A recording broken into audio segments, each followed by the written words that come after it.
Hello everyone, welcome to Moshumi's Kitchen. আজি মই আপোনালোকৰ লগত শ্বেয়াৰ কৰিম মোৰ আমলখিৰ আচাৰৰ ৰেচিপি। মই লৈছোঁ আধা কেজি আমলখি।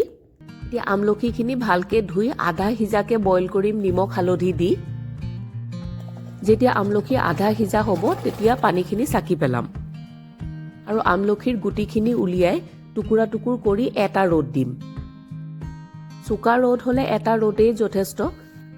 মাজে মাজে এনেকুৱাকৈ লৰাই থাকিম যাতে পানীটো ভালকৈ শুকাই যায়।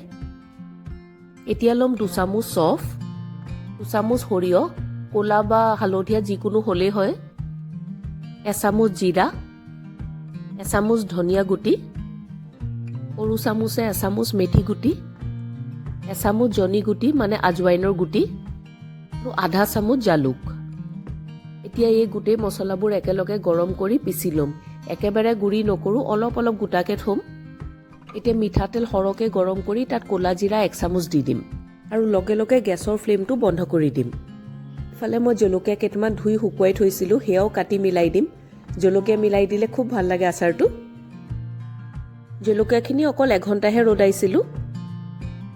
এতিয়া মিলাম 1 চামুচ হালধি আৰু 1 চামুচ কাশ্মীৰী জলকীয়া গুড়ি। তাৰপাছত মিলাই দিলোঁ গুড়ি কৰি থোৱা মছলাখিনি।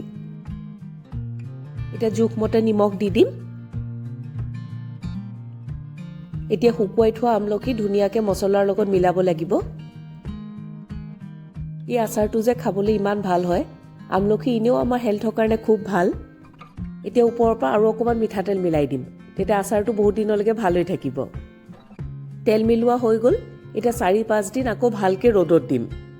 এয়া মোৰ আমলখি আচাৰ ৰেডি হৈ গ'ল। সোনকালে এটা নতুন ভিডিঅ' লৈ আকৌ লগ পাম। বাই এভৰিৱান।